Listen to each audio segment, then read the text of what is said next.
welcome the ETSU Department of Psychiatry's Grand Rounds. Before I introduce Dr. Komrad, he's going to be, after the lecture, he's going to be given a questions session for the next hour for anyone who wants to stay from the audience. Dr. Komrad is a psychiatrist on the clinical and teaching staff at Sheppard Pratt Hospital and the Johns Hopkins Hospital in Baltimore. He's also a clinical assistant professor of psychiatry at the University of Maryland and on the teaching faculty at Oceana University of Medicine in Samoa. He earned his undergraduate degree in molecular biophysics at Yale University, his MD at Duke Medical School, and trained in internal medicine and psychiatry at Johns Hopkins for his residency. He was an attending psychiatrist on the treatment-resistant psychotic disorders unit at Sheppard Pratt Hospital for 15 years, where he continues to train residents in psychotherapy and psychopharmacology. He also runs the Ethics Consultation Service and Hospital Ethics Committee for the Sheppard Pratt Health System throughout Maryland. Dr. Komrad has written multiple articles on ethics and lectured widely on this topic across the entirety of the country. And he's also got a book, You Need Help, a step-by-step guide to convince a loved one to get counseling, which was published in 2012. Dr. Komrad.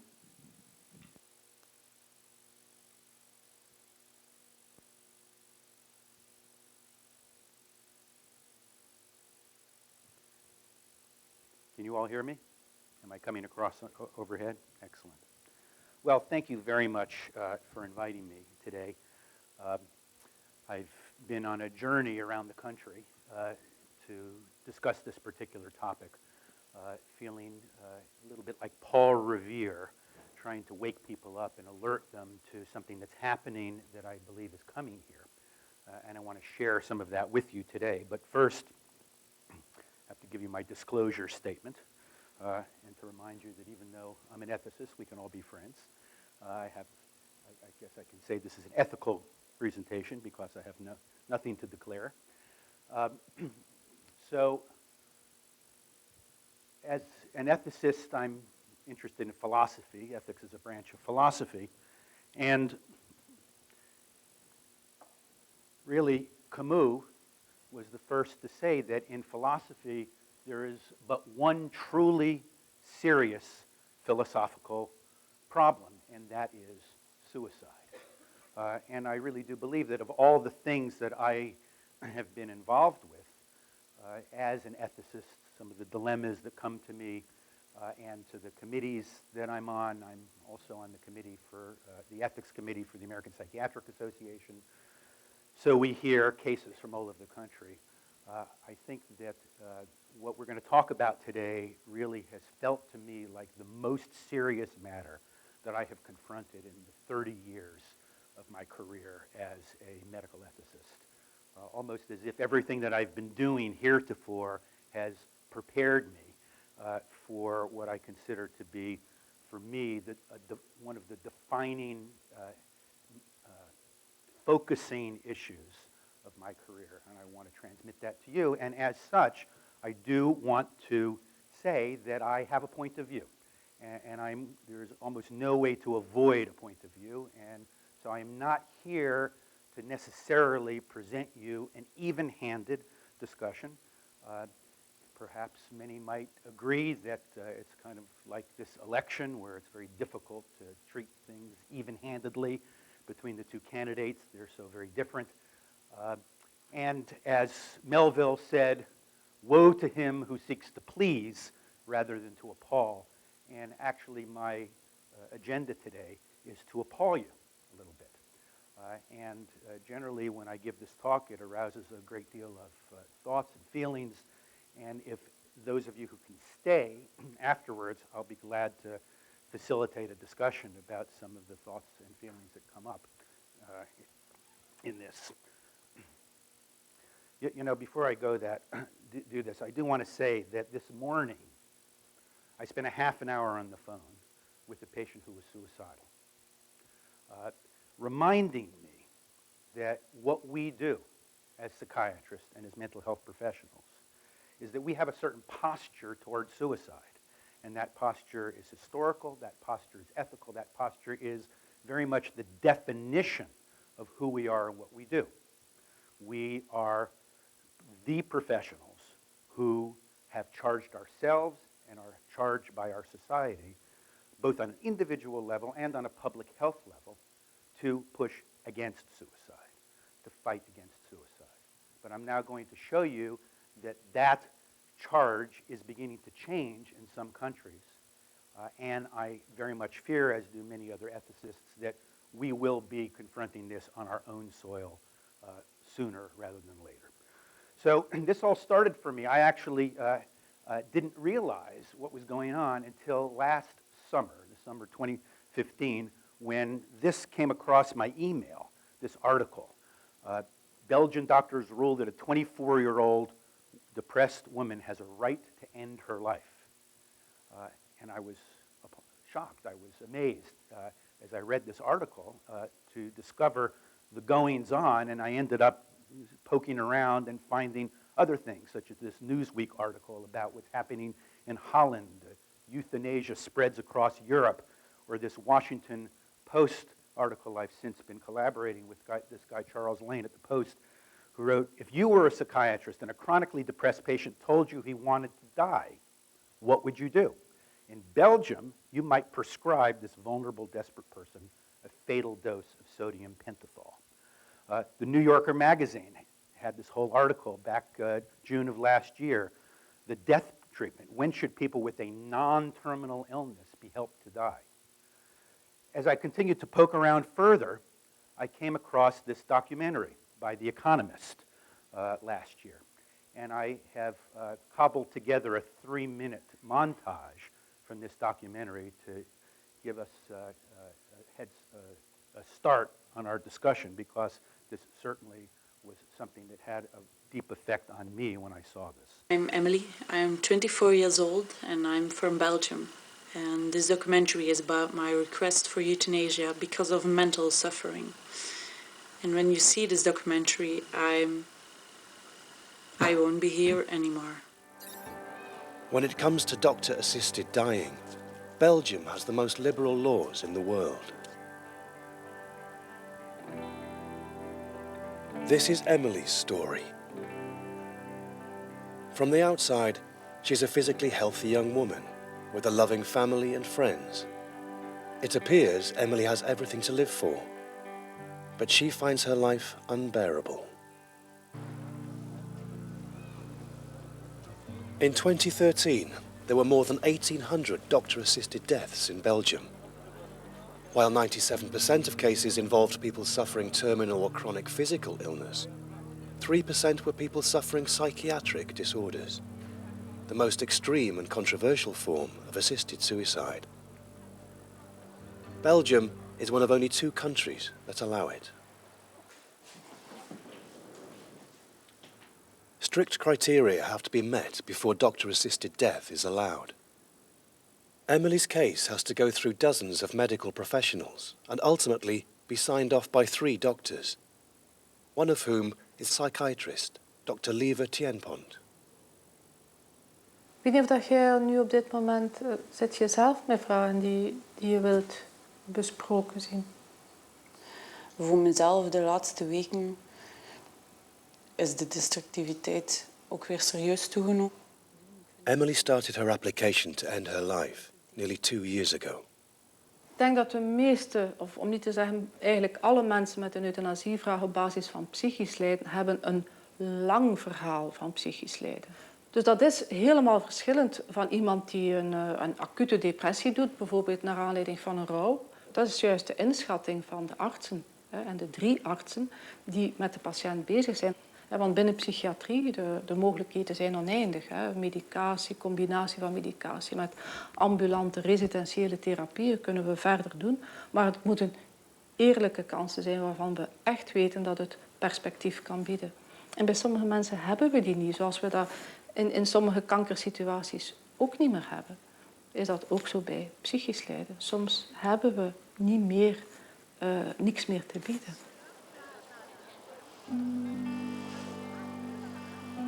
I would strongly encourage you to go to YouTube and put it in 24 and Ready to Die and watch the entire 30-minute documentary.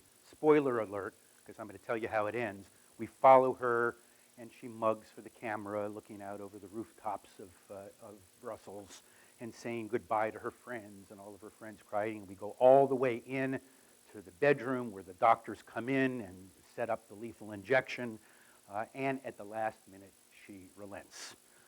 Obviously, being in an economist-sponsored documentary to show to the world gave her sufficient meaning in her life that she decided that she wanted to continue to live.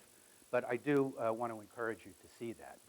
So I felt that I missed the memo, and that it turns out this stuff had been going on for 15 years.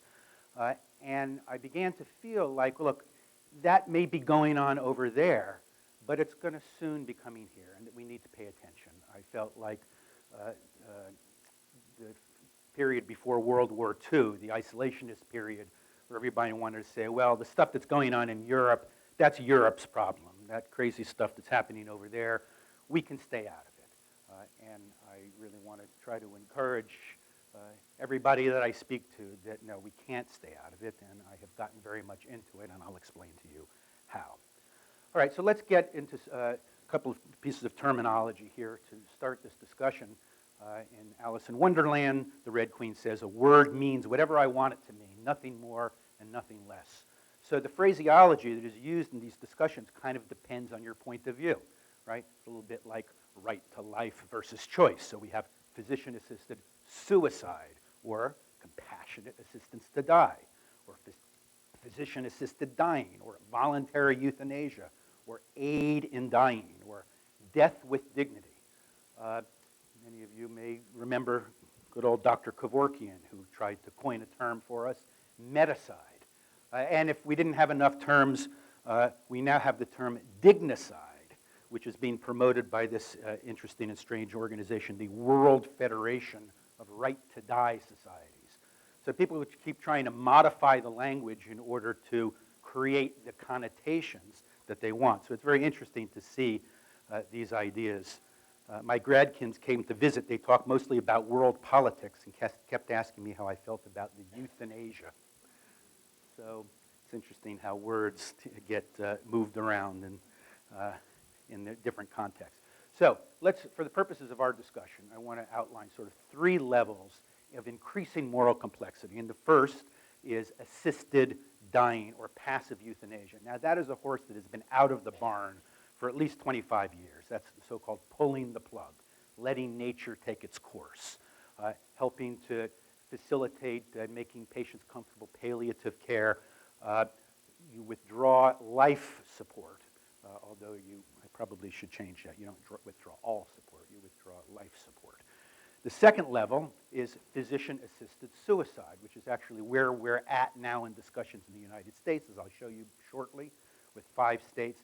That's where a doctor provides the means to a patient to help the patient commit suicide, typically a prescription that the patient takes on his or her own in whatever fashion the patient seems to pursue it. But we provide the means. That's physician-assisted suicide. And then finally, active euthanasia. That's where the doctor, like with Emily, sits by the bedside and gives you a lethal injection. And yes, that is happening. In fact, that's the primary method of administering death in Holland and Belgium, as we will soon see. So we're going to focus just on the last 2 today, and we're going to focus it on a specific way. There are 4 distinctions in this discussion. One is the distinction between people who have terminal illnesses and non-terminal illnesses. And by the way, the definitions of all of these things are very squirrely and very inconsistent. What exactly is the definition of a terminal illness? How reliable are we in saying that something is a terminal illness? Generally, the working definition tends to be 6 months or less to live, but again, that's very difficult to predict, and it's not consistent.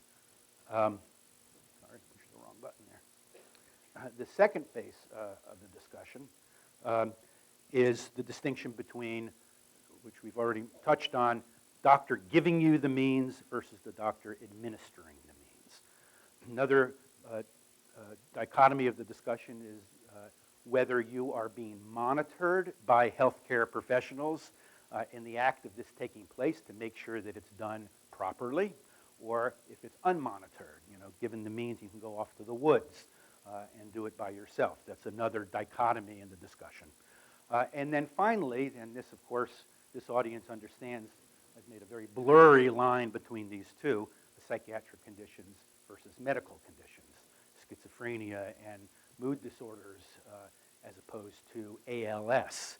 But as you know, that may be an artificial distinction, one in which, interestingly, we are trying to very much mitigate and see if we can include psychiatric disorders among medical disorders, but I will tell you that it may have unintended consequences of backfiring, because if we're going to allow this for other medical conditions, and we've been saying psychiatric conditions are indistinguishable from other medical conditions, then we will find ourselves in a very difficult situation in places where euthanasia and physician-assisted suicide are allowed. But for the rest of this time, I want to keep the focus on psychiatric patients who are not terminally ill. That's what we're here to discuss this particular morning. That's the slice of this physician-assisted suicide and euthanasia pie that I have personally taken ownership of, to be involved in and to teach about. All right, let's give a brief history, though, of this. The whole word euthanasia, which means good death, ironically was coined by Precipitous Comicus. I thought that was kind of interesting. Somebody whose name is associated with comedy actually was the first. And as a matter of fact, he used the term in a comedy. So I don't know what he was thinking, had in mind, but there's an interesting historical link there. Plato has said suicide is disgraceful except when one's mind is morally corrupted and one's character therefore cannot be salvaged.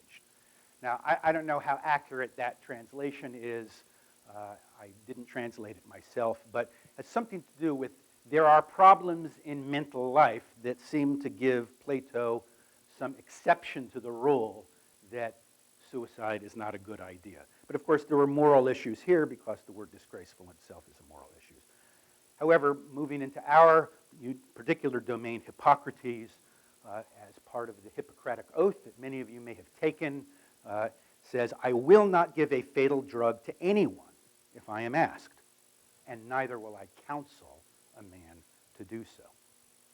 Well, that was actually a distinguishing feature of the Hippocratic cult, because in fact, at that time, giving euthanasia to people, especially soldiers on the battlefield and so forth, was actually an accepted practice in ancient Greece and similarly into Rome. And the Asclepians, of which Hippocrates was part, distinguished themselves by saying, well, we are this group, we're calling ourselves physicians, who don't do that. So the very birth of the medical profession is grounded and rooted in this specific ethos.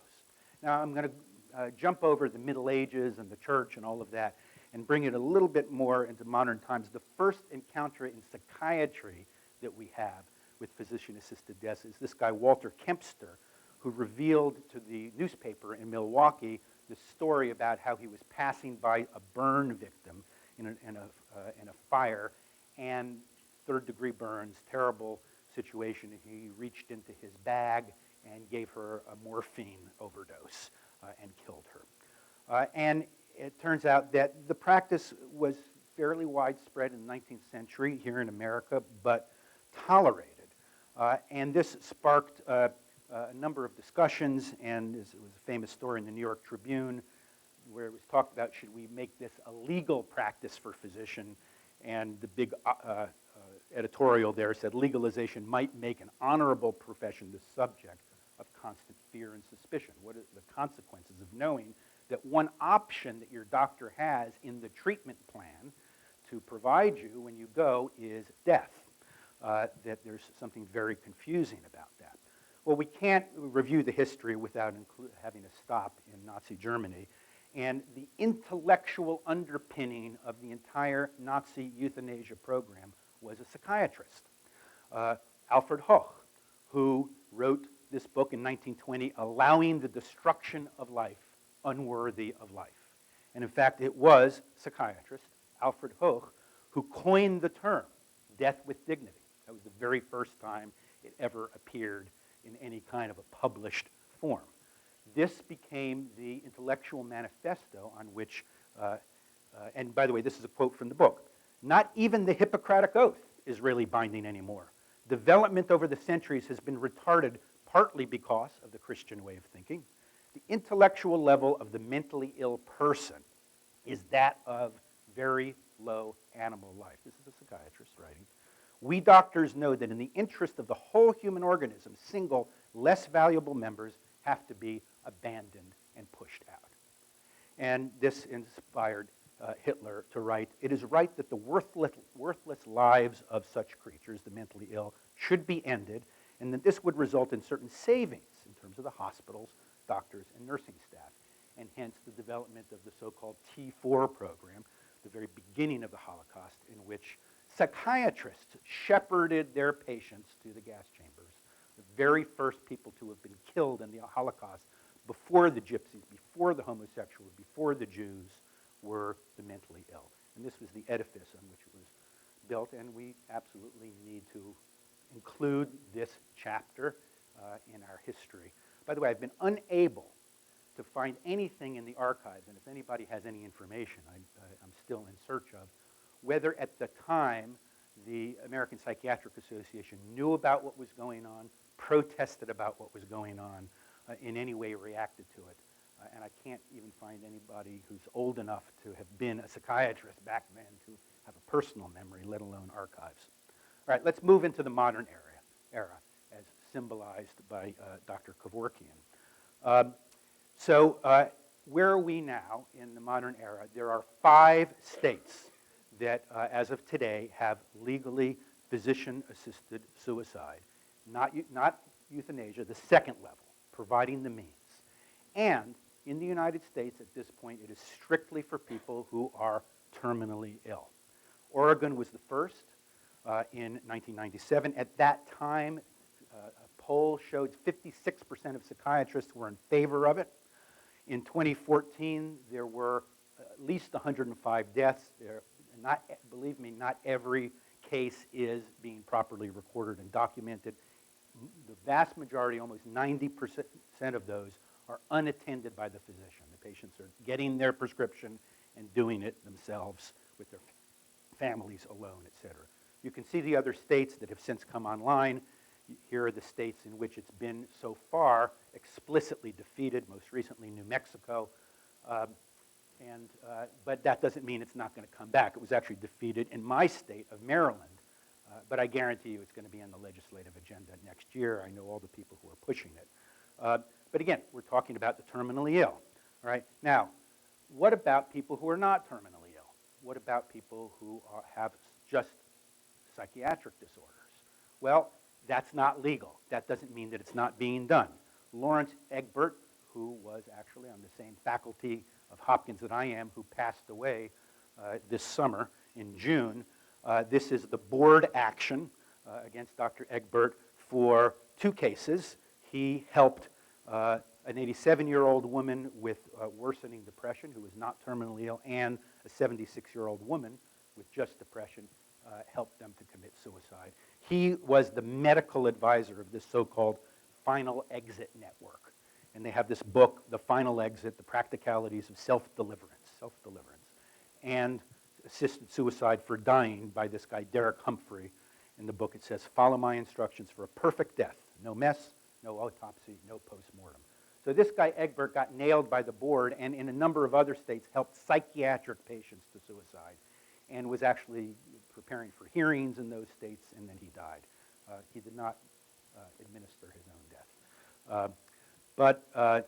So it's happening here in the United States, but it's certainly happening illegally off-label. Now, Canada is way closer.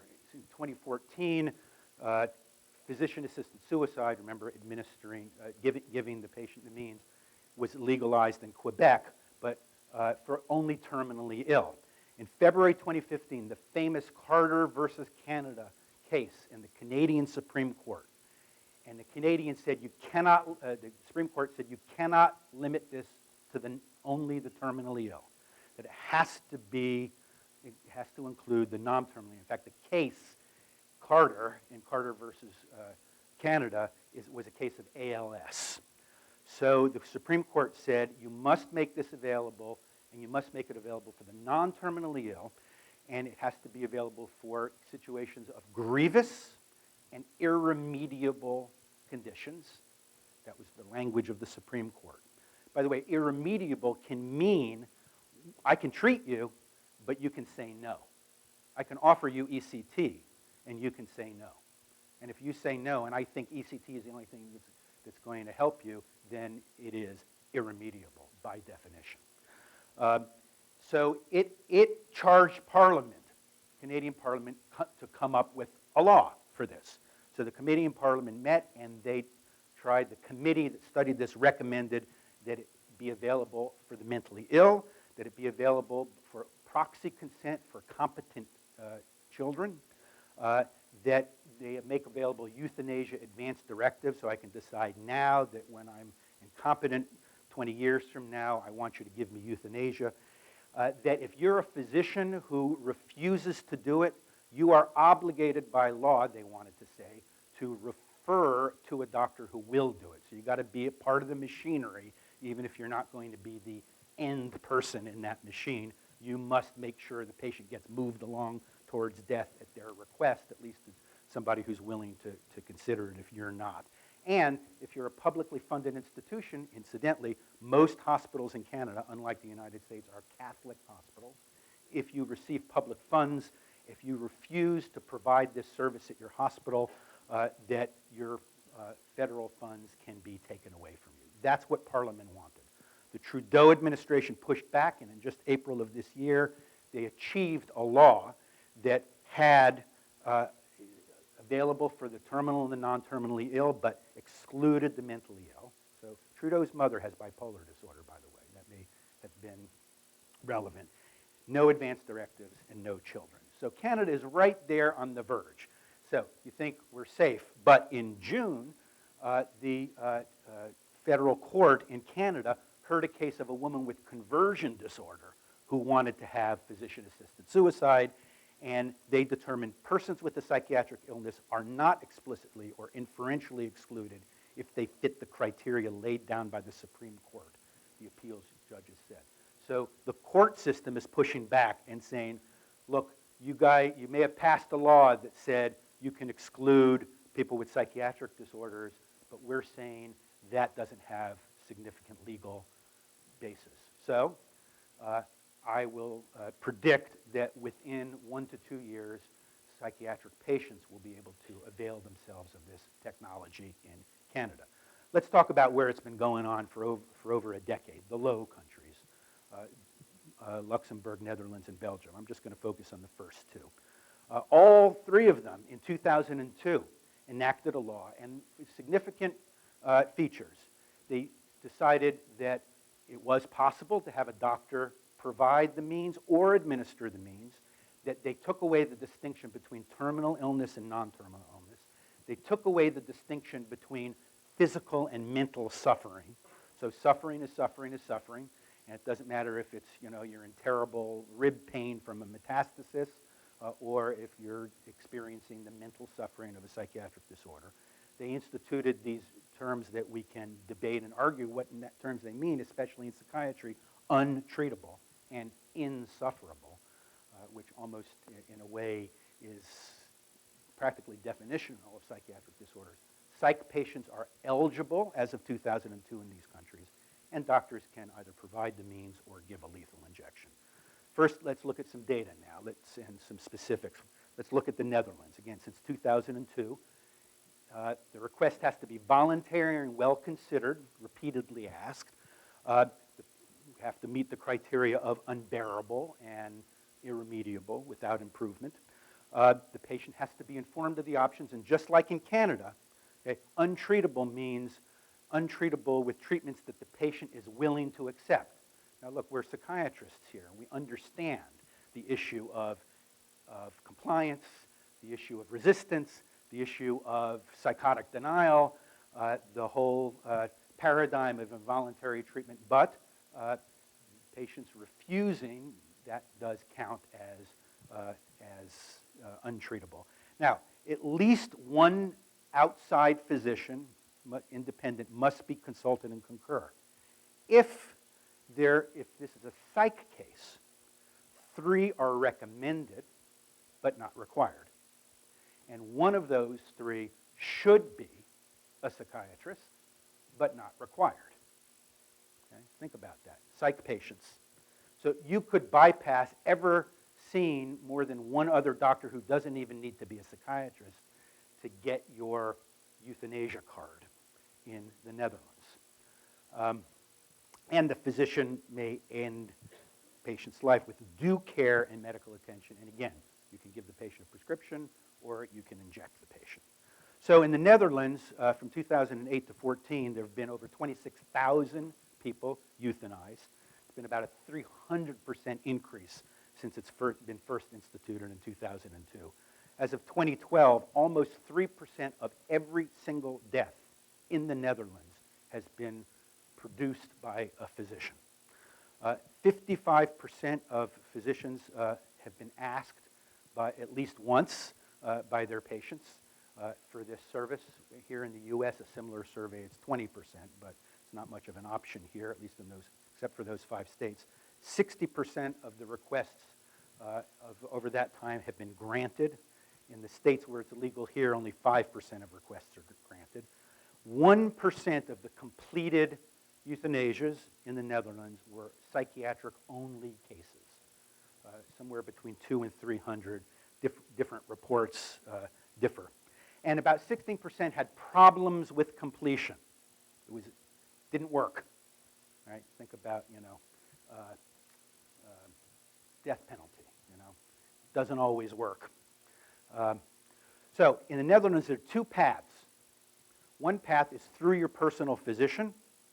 The other path is through one of the so-called end-of-life clinics. They are in buildings. Sometimes they're in trailers that travel around to the countryside. The end-of-life clinic, you can start there, or if your personal physician refuses to do it or is uncomfortable doing it, you can decamp to the end-of-life clinic. So this is one paper with 10,000 requests of all diagnoses for euthanasia, both terminal and non-terminal patients in the Netherlands. Of those 10,000, only 400 resulted in a request for a psychiatric consultation. 30% of those consultations granted the patient's request.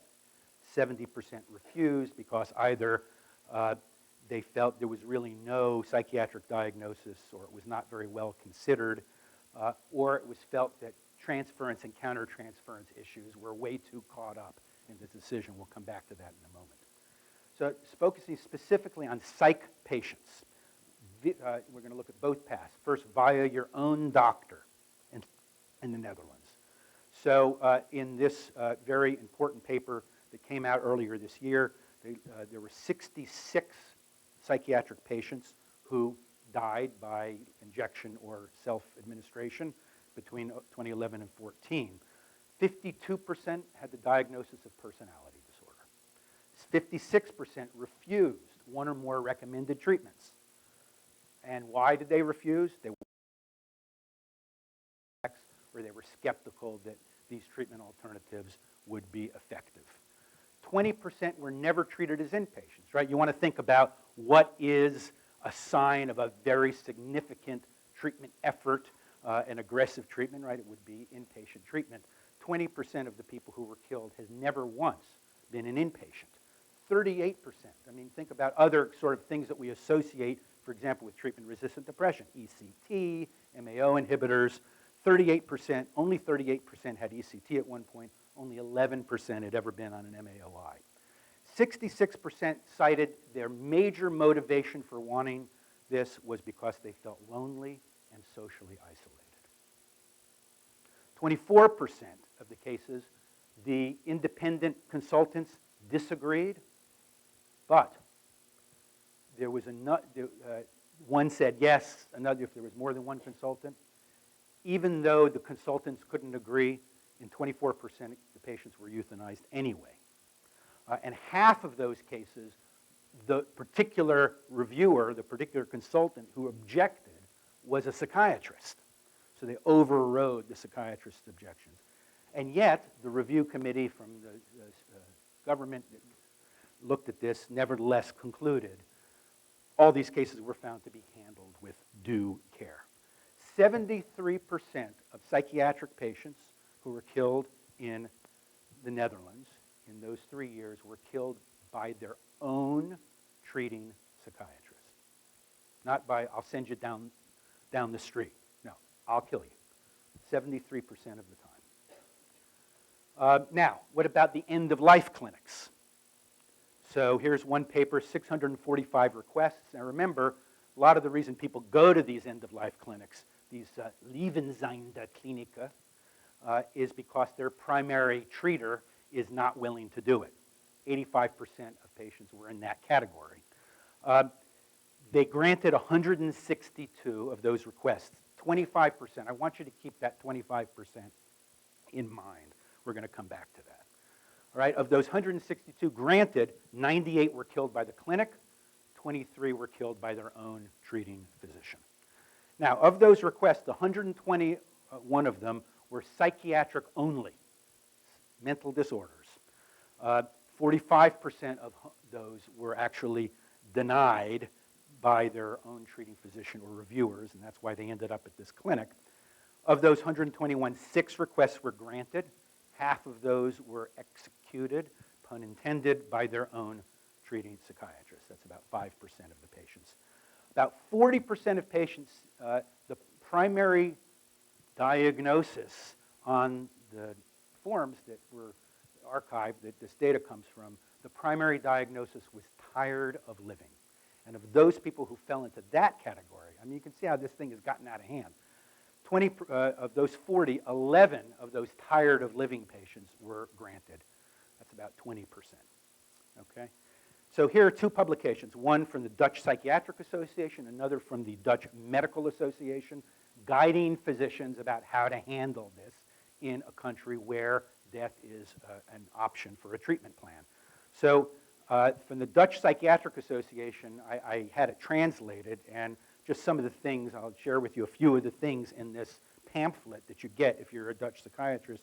You're told that about 300 people annually emphatically, repeatedly ask their psychiatrist for help to suicide. And that ordinary suicides, wild-type suicides, are traumatizing for everyone and can be, go terribly wrong. And therefore, the hope is that doing it this way will head people off. If they're going to kill themselves, let them kill themselves more painlessly, more dignified. So that's the sell here. In exceptional cases, then, a request for a suicide should be granted after careful assessment. And they spell out guidelines that spell out the definitions for things like what does hopeless and unbearable mean, and voluntary and well-considered, and no reasonable alternatives. So the Dutch Royal Medical Association also published their pamphlet. Now, in 2011, about 31% of people said that you shouldn't give it to psych patients. This is general physicians. But 2 years later, the Dutch Medical Association said, whoa, wait, we've gone over the edge here. And they published this pamphlet. Just because we can doesn't mean we should, because by then, 60% of physicians in Holland, after having a couple of years to see this thing spin, decided, no, doing it for psych patients is inconceivable. So in just 2 years, there was a significant change in the opinion of physicians. This guy, Theo Boer, who I've actually spoken with, prominent ethicist in Holland, was pushing for physician-assisted suicide back in 2002.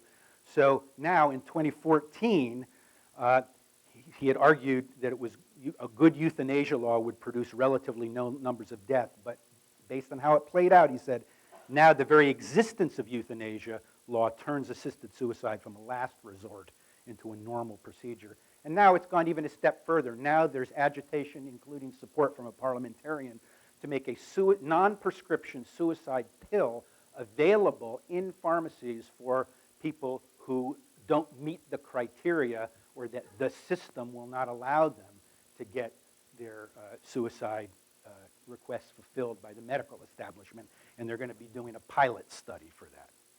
All right, let's move over to Belgium. So in Belgium, there's been a 27% increase in deaths of this fashion between 2012 and 2013. By 2013, 4.5% of Belgian deaths are through this means. Remember, it was a 2.8 for Holland, so they're way more active in Belgium. In those years, over 3,000 people euthanized. In Belgium, this is a service that you have in the hospital, including the psych hospital. You know, you go down the hall, and there's the surgical suite on the left and the ECT suite on the right. And beyond that is the euthanasia suite. 8.5% of all people who died in this way in Belgium, almost 10%, had non-terminal illnesses. 3% had psychiatric-only illnesses. So you saw this lady in the video, Lief Dienpont. She is the leading proponent. She is, to Belgium, what Kevorkian was to us. I actually find them have some remarkable similarities in their visage.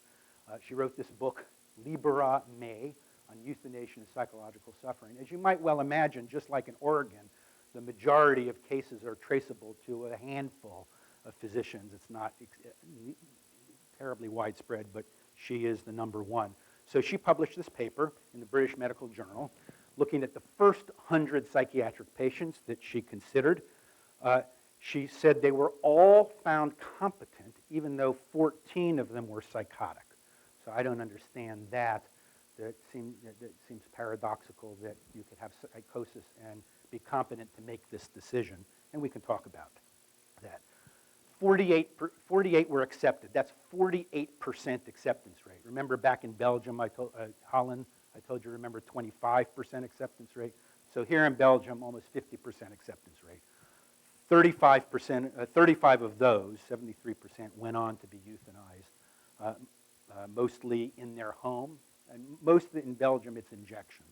7% in a clinical setting. So what are the diagnoses of these first 100 patients? Well, as you might well expect, major depression tops the list. But as you might also expect, personality disorder, comorbid or uniquely, is the second most common. But look at all of the others. I mean, somatoform disorders, dissociative disorders, complicated grief, ADHD, fibromyalgia. It's interesting on that list. What personality disorders? Well, I think this audience won't be surprised to find out what the majority personality disorder is. They cover the spectrum, but more than half, I'm sure you recognize and anticipated that.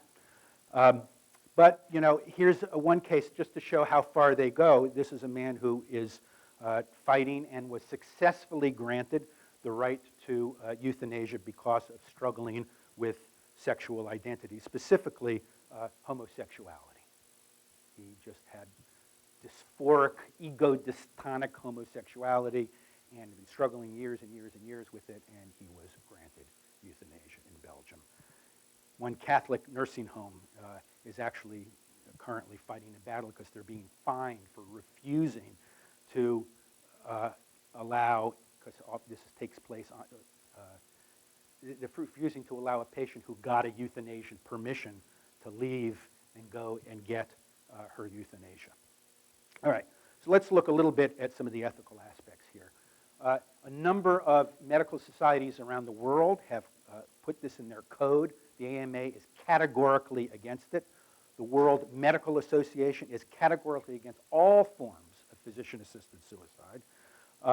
But focusing on psychiatry, really the strongest statement in the world is by the Australia-New Zealand psychiatrist, saying that it just doesn't support it where a patient suffers from psychiatric illness alone. The Canadian Psychiatric Association is a little more wishy-washy. It talks about people are vulnerable, we should be careful, it should be studied, but are not explicitly against it. Similarly, the World Psychiatric Association, we should be particularly careful. Psychiatrists should be aware that it may be distorted by illness. So absolutely not categorically against it. But I will tell you that the Ethics Committee of the World Psychiatric Association has just come out with a very strong statement that is going to be voted on in their World Conference in Berlin in 2017. The APA we're going to get to before we finish. So here are the arguments. The arguments of the supporters are, first, the arguments are from parity, which is what we've been saying all along. Our patient shouldn't be distinguished from other patients. Mental suffering and physical suffering should not be distinguished as separate categories.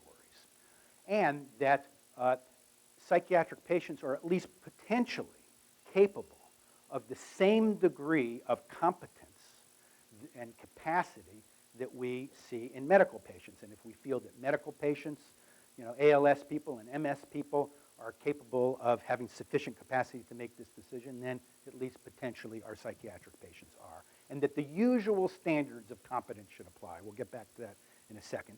And that ultimately there do exist some patients who, even though they have a psychiatric disorder and suicide is part of the phenomenology of their clinical presentation, that they are no less capable of rational suicide than other patients. So that's, and that they seek a parity between, and they say there shouldn't be any ethical distinction between passive euthanasia, pulling the plug, letting nature take its course, or giving a lethal injection.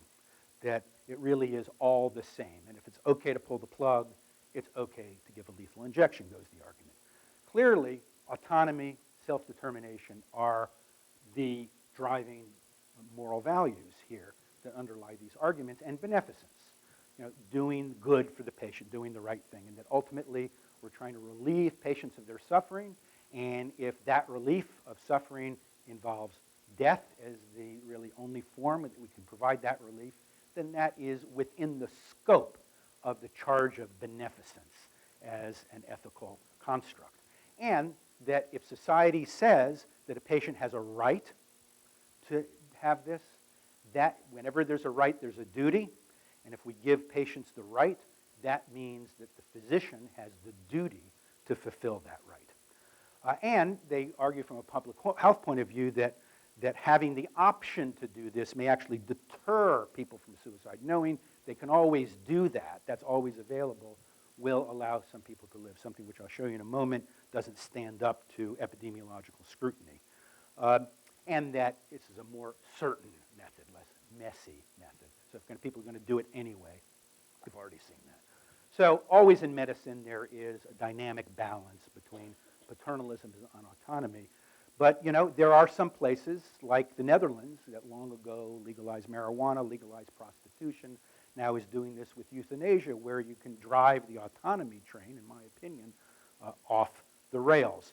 Here's a Dutch ethicist arguing that in fact we should take it not just for competent psychiatric patients, but for non-competent psychiatric patients, making an ethics argument for euthanasia by proxy, that having a proxy consent. I see that you're suffering, I'm your guardian, I've considered everything, I've determined for you that the only way to relieve you from your suffering is to have your doctor injection. So that's where they're at in this argument overseas. Now, the arguments against, I think, are numerous, but I'm just going to cover a few important ones. One is the whole idea that, okay, I can know how treatable this is and what the prognosis is. Prognosis depends on diagnosis. And this audience, more than anybody, understands the squirrely reliability of diagnosis in psychiatry.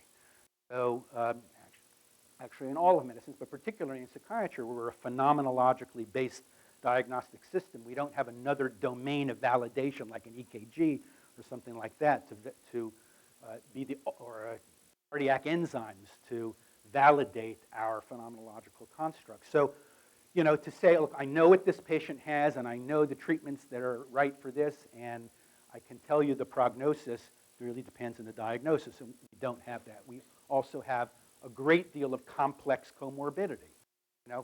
End-stage liver cancer is not necessarily commonly accompanied by a lot of other comorbid conditions. Ours are, including, not limited to, but very importantly, personality disorder, right? Even when we think we're in the right diagnostic channel, the prognosis of our illnesses are also very unpredictable. And there are so many treatment options, right? And, there's not just somatic treatments and psychotherapy treatments, but there's residential treatments.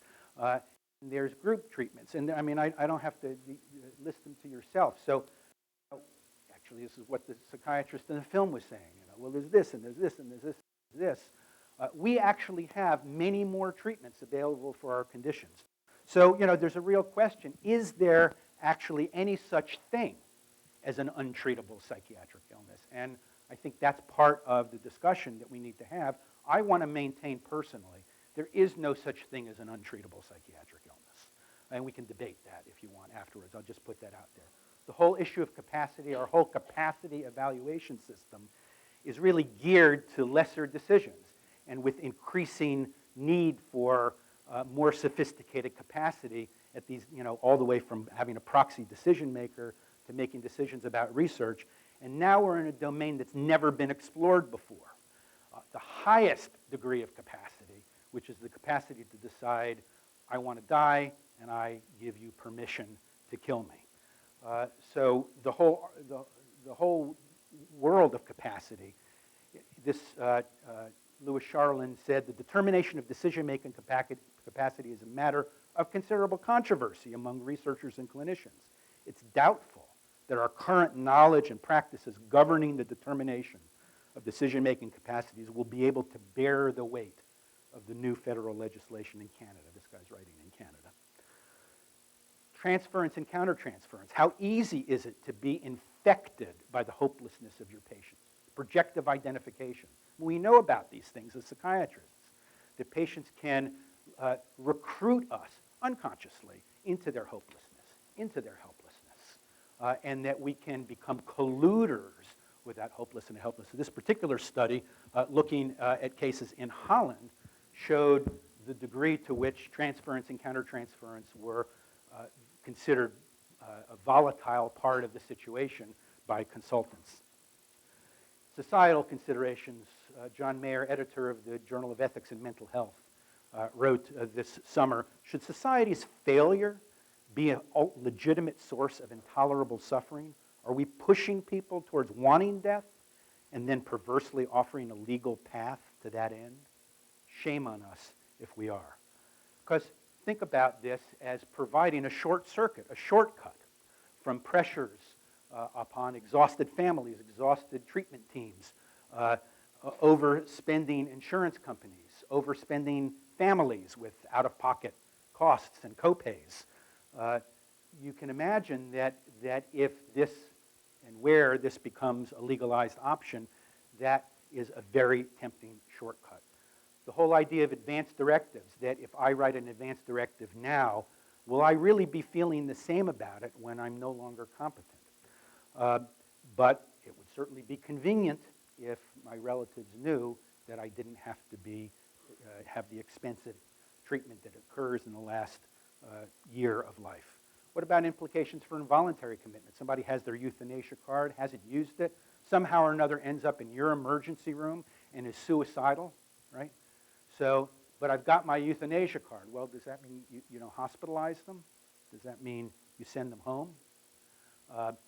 Does that mean, what if their family doesn't even know? What if it's confidential that they have their euthanasia card? Can you break your confidentiality to tell the family, I'm sending your suicidal relative home because he didn't tell you, but he's got a euthanasia card?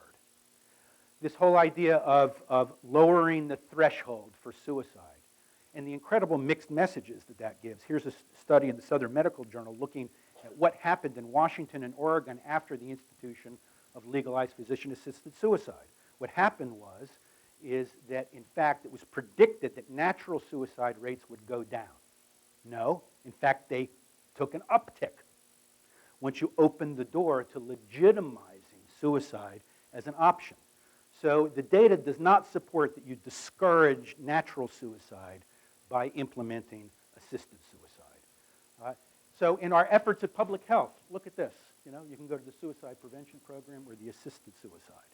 Let's not remember that as a profession, we're not just treating individual patients, but we're also advocating for mental health services. We're advocating for suicide prevention and suicide programs so that our public agenda would be very confusing. I'm both against and for euthanasia. I'm against it because it cuts life short, but I'm for it because it cuts medical bills short. So, if there's a right, society says you have a fundamental right, and this is what Kevorkian said, it's part of life, liberty, and the pursuit of happiness, and society legislates that. The question is, so that implies a duty. So whose duty is it? And I want to make a case of the fact that, is it the physician's duty? I do not think it is the physician's duty. And again, right now I'm focused on the slice of the pie that we agreed that we're going to talk about today. I think you can see my opinions about the larger matter, but right now I'm trying to focus on this. And in fact, you know, there have long been in societies professional executioners. This family, the Sanson family, was a family of royal executioners for France for generations. This guy was the official Virginia state executioner for the prison system for almost 20 years. So there's something critically important about keeping the roles of bringer of comfort and bringer of death separate, even if they're arguably on the same conceptual continuum. So I maintain that even though I hope society doesn't allow our patients to have access to, you know, facilitated suicide or specific death, that if our society wants them to have it, my role as an ethicist, as a member of the APA Ethics Committee, is to talk about what psychiatrists can and can't do, what physicians can or can't do. I would like to see, if society insists on this, let them stand up an alternate profession to perform it, not physicians. Because this inverts the fundamental ethos of who we are and what we do. Scott Kim, who collected a lot of this data that I've showed you from Belgium, says a core clinical imperative in psychiatric treatment, compassionately and skillfully helping patients, even through periods of sustained suffering, during which patients often lose the will to live. We have suicide prevention as a very core, fundamental, definitional ethos of what it is that we do. That our intention and our skill set, maybe even uniquely skill set in the mental health professions, is to ameliorate suffering, but also provide coping mechanisms in the face of discouragement and demoralization, to help people understand the context of their suffering, to find a variety of ways to have alternative paths to a better future rather than death. That's what we do. We are pathfinders. We help people find paths to a better future. We help mobilize their support system. And we even, if we can't completely ameliorate suffering, we not only help people cope with the suffering that they have, but we actually maybe can even help them find meaning in suffering. That's something that we have some skill set in. That is what we do. And to invert that ethos is to fundamentally change what it means to be a psychiatrist. And I would like to argue that that is a change that we should not tolerate. That is a change that society needs us to be what we are and who we are. So, to the APA finally. The APA does have ethical prescriptions. There's certain things you just can't do as a psychiatrist. You can't have sex with a patient or a former patient at any time for the rest of their lives, by the way. The American Psychiatric Association is the most strict of any professional body on that one. We cannot participate in torture. I mean, this is written into our ethics codes. The principles of AMA Principles of Medical Ethics with special annotations for psychiatry. That's our code. We cannot administer lethal injections to prisoners. That's in the code. So what we need is to include this issue in the code. So I'm a member of the Assembly of the American Psychiatric Association.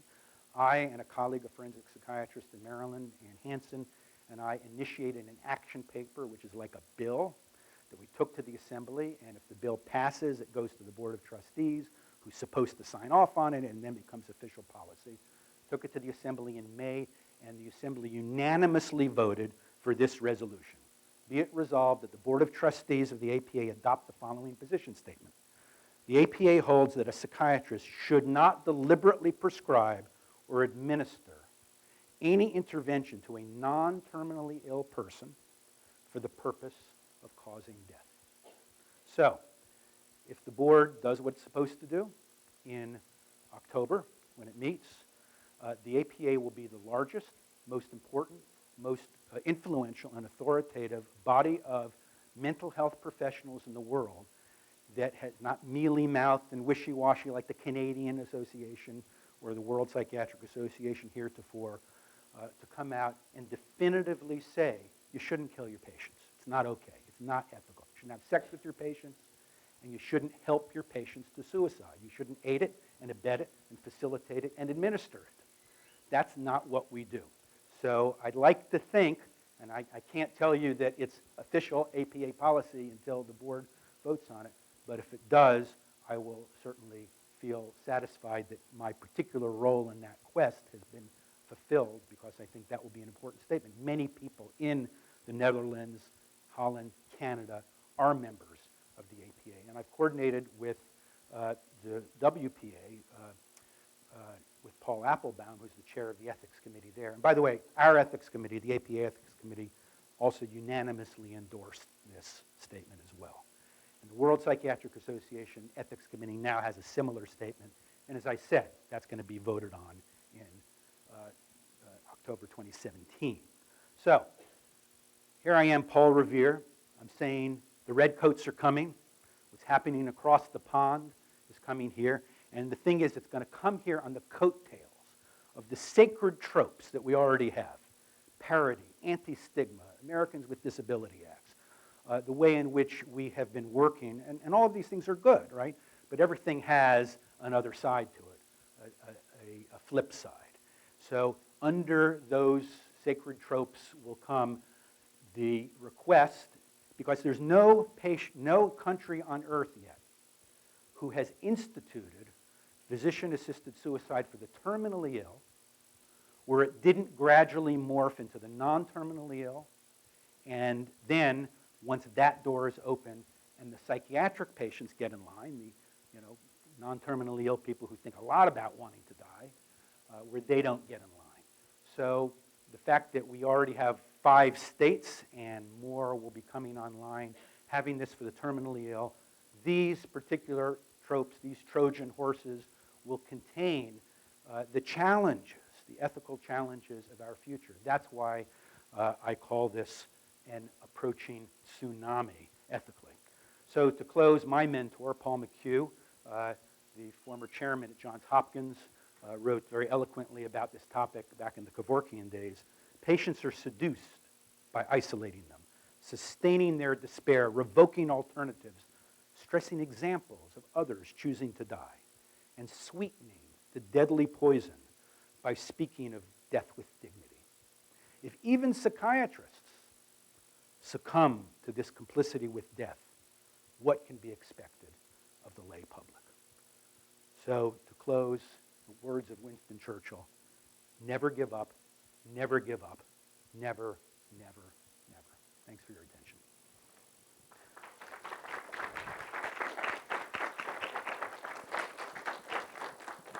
So if you can stay, let's start questions and discussion. Yeah. You talked about the non-terminally ill. So the way that's worded, I mean, you've defined what terminally ill, and we're talking about in the medical scenario, is what you've defined the 6 months.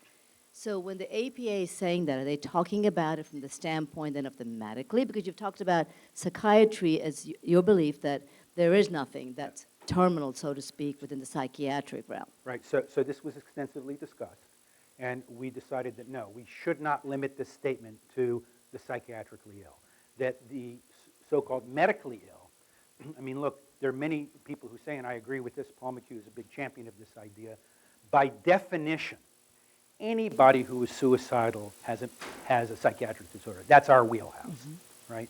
And so, I mean, frankly, my feeling is, even if you're going to have a law that says terminally ill people can do this, I actually think that the law should include the requirement that before a patient is killed, that a psychiatrist gets a crack at them. And the crack of them not being just decide if they're competent, which is is the way laws are written now. And by the way, the individual physician doesn't even have to consult a psychiatrist. You know, like everybody has great skill and capacity evaluations. But I think that we should give a crack at it. Let us, you know, mandate 10 sessions with the psychiatrist to see if we can turn it around. But if you're not terminal, especially more so, because we really feel that we can take ownership as psychiatrists. If we're not going to be able to take them of the terminally ill, and in many ways that horse is out of the barn. And by the way, there are a lot of psychiatrists in the APA who actually support physician-assisted suicide for the terminally ill. That's But what I was right, clarifying. but there are almost no psychiatrists in the APA that support it for the non-terminally ill. Okay. And definitely no psychiatrists who support it for psychiatric patients. I have to tell you, when the assembly of the APA votes, it's almost never unanimous. It's always contentious. This is one of the first time in years that the vote has been unanimous, which was in itself very telling. The second question would be, and I don't know that there's certainly any solution, is you talked about how many possibilities there are for treatment, such that, you know, we could look at endless possibilities. The bottom line comes, of course, on the cost. You may know what would be, give a patient a purpose in life Yes. for living. Their ability to have the cost, the family's cost, transportation, whatever, often limits. I know there's a societal issues to deal with. Just wanted to kind of raise Yes. that. Oh, it is very societal issues to deal with. You know, look, I can really turn you around like I've turned around a lot of patients by sending you to Cooper Reese, just up the road, by the way, in Asheville. A wonderful, state-of-the-art residential rehabilitation program where I've sent a number of patients to completely turn your life around. So, you don't have the $18,000 a month for the first 2 months? Your insurance company won't cover it? I'm sorry. Well, I guess all we have left is euthanasia for you. I mean, look, these are, and as one of the commentators said, you know, you're going to say, look, we as a society will decide we're only going to give you so much, and because we as a society decided we're only going to give you so much, that means that we're also going to give you another option. And the other option is you can kill yourself. And we're going to give your doctors not just the permission to do that, but tell them it's their duty to do that. That this will now be their new role, so that we as a society say, no, you can't have access to those resources, but your doctor now has the right and the duty to help you kill yourself as your alternative. So I'm trying to protect, right now, I mean, I don't speak to legislators. My cohort in this, Ann Hansen, speaks to legislators. I speak to doctors and professional societies and, you know, public policy people who want to drag doctors and psychiatrists, especially in this sense, kicking and screaming into doing this. And I'm saying we have ethics. We have an ethical construct. We have ethical limits and boundaries. There are things that we don't do. If you tell me, doctor, your patient would really, really benefit from having a sexual experience with you, it doesn't matter. I'm not going to do it. Yes, sir. You know, one of the things, the comments you just made struck me about two things about the overall social contract. When psychiatry first got started, for instance, social work was not around, and it became very evident that we needed to have a bridge into the community to actually see what was happening as opposed to just presuming we knew. And this social contract is very critical. I've worked for some time with lots of police officers. Yeah. And police officers will step into suicide situations with the intent to prevent the suicide, but throughout the time that they're doing that, they're very well aware that the suicidal individual may very well want to go off the building with them in arms, or the suicidal individual may very well draw a gun or something that looks like a gun to have a suicide by cop. And this has been a real rip in the social fabric for police officers. Yeah. Another aspect of it is kind of the sociology of the economics. Of all the slides you produced, probably the most perverse was Hitler's comment about certain savings. And, you know, it really strikes me that as we've gotten into managed care and as we've moved almost thoroughly out of the realm of paternalism for physicians, we have gotten into this place where, can you afford it or not? and now this becomes about life itself. And that is not what physicians have dialed into in the social contract. That's right. I think this idea of the social contract is really interesting. And it's when I'm writing a book on this with a co-author who's a philosophy professor at Hopkins. And we talk a lot about the social contract. So society licenses us, right? And gives us privileges. And they give us prescription privileges and so forth. So the question is, what can society expect in return for the gifting of privileges in this contract that they make with us? How far can they push us to demand from us to do its will? And are there limitations on that? Or, you know, if I give you your license, if I say jump, you have to say how high. So, and I maintain that what it means to be a profession, and as a matter of fact, the venerable figure known to this audience, because he was my mentor at Duke, and he used to be here, Alan Dyer, wrote, some of you may remember, wrote a book on, you know, what it means to be profession and professionals. To be a profession is to profess. To profess what? To profess a certain set of values. Remember Hippocrates and the Asclepians saying, okay, this is what we do. This is what we don't do, right? And you're going to take this oath, and you're going to profess this oath, and this is what you're going to do. So I think it's very important, and this is where, that's why, can't you see why now, as an ethicist, I feel like, you know, wow, this is what I've been preparing for, you know, my whole career, ethics. Now, this takes ethics to a whole new level. Ethics is a way to maintain, prevent, protect, define who we are and what we do. And to be able to say, in the face of the pressures of the social contract, we have limits. We have limits. You can't, just because you give us privileges, you can't demand that of us. And frankly, then, you know, we may have to engage in civil disobedience. I mean, the fascinating thing was the Canadian Parliament that wanted to say, well, if you as a hospital or if you as an individual physician engage in some civil disobedience, there are going to be consequences for that. So it's shaping up, you know, a potential epic battle that's going on. Now, I'm trying to sort of sort things out, what's going on over there, and there's some people who are objecting to this. And there's some people who resigned from the Dutch Psychiatric Association when they put out that pamphlet, which said, okay, this is a law, and let us help you do this, and let us help you kill your patients in the proper way to follow the proper laws. And there's some people actually that resigned from that association. But you can see how ultimately these things may turn us against one another, right? I mean, it's bad enough we're fighting one another about recovered memories, you know, and trauma. This is going to be on a whole different level. That's why I think we need to be acting as a profession about this, as a professional body, which is what we do, you know, that's one of the purposes of the APA. Also, I feel like for those of you who think that the APA is some, you know, remnant or some sort of sideshow that isn't very important to belong to, I hope I've convinced you that organized medicine is actually the empowered and potentially effective, only effective way to go about this. That you individually standing there and saying, no, no, I won't do it, is not sufficient. That we need to be together on this. Yeah, and that just leads me to a point that I'd like to raise, which is that this discussion is all about a doctor and a patient, as opposed to a doctor and a patient in a community. And the value and the importance of bringing in the community and the meaning of death for the social fabric, because we know that suicide has enormous ripple effects into families and creates its own sorts of problems. It's very interesting. I'm interested in the whole process of dying, perhaps because of my age, and but I've been reading a fellow named Stephen Jenkinson, who you may be familiar with.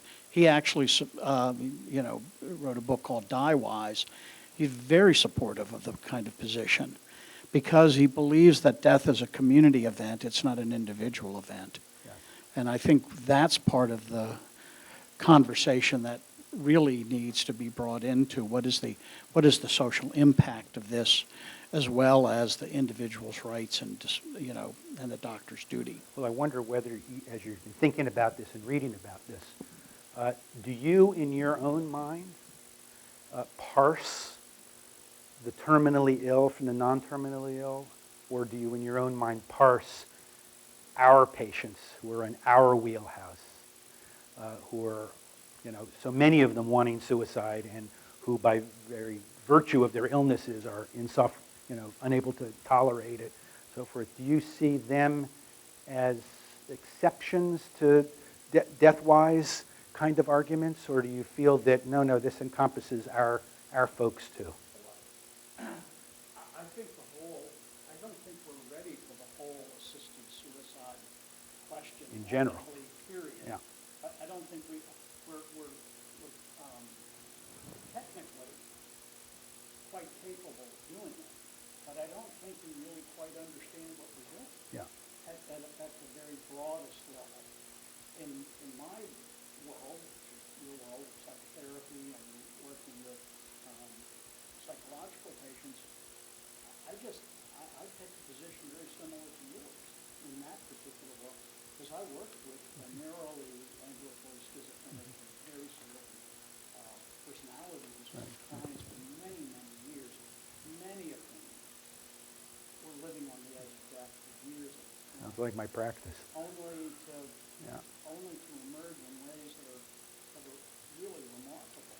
And I don't think that anybody that I've ever seen, no matter how desperate, I've ever held that feeling that, this person will just kill himself. Yeah. I mean, I think one of the strongest arguments is that almost every clinician you meet, seasoned senior clinician, will say, I've never seen a case in my entire career that I considered hopeless and untreatable. Because almost by definition, we're the holders of hope. We're the stewards of hope. We hold hope for a patient when a patient can no longer hold it for him or herself. But there is a danger in this parsing. I went to my mentor, Paul McHugh, and said, will you join, I've turned from a scholar into an activist. And I went to him and I said, can you join me in this? He says, not if you're going to focus on psych patients. Former chairman of psychiatry of Hopkins. I said, well, why not? He said, because if you're focusing primarily on psych patients or the non-terminally ill or any piece, you are implying ipso facto that the other piece is okay. That if you say it's not okay for the non-terminally ill for psych patients, that you're implying that, well, we don't need to have the discussion because it's already okay enough that we can pretend that that's not there for a minute. And he's against, the whole thing, like the AMA is, and thinks that, when doctors start killing patients, the end is near for society. So, he warned me. But the fact of the matter is that, as you see, in 5 states, the terminally ill is out of the barn, and it is a metastasizing meme that is going to be spreading to other states, just like, medical marijuana and, all the other memes. Yes, ma'am. I just had a comment about what the risk is with the end-of-life pill of using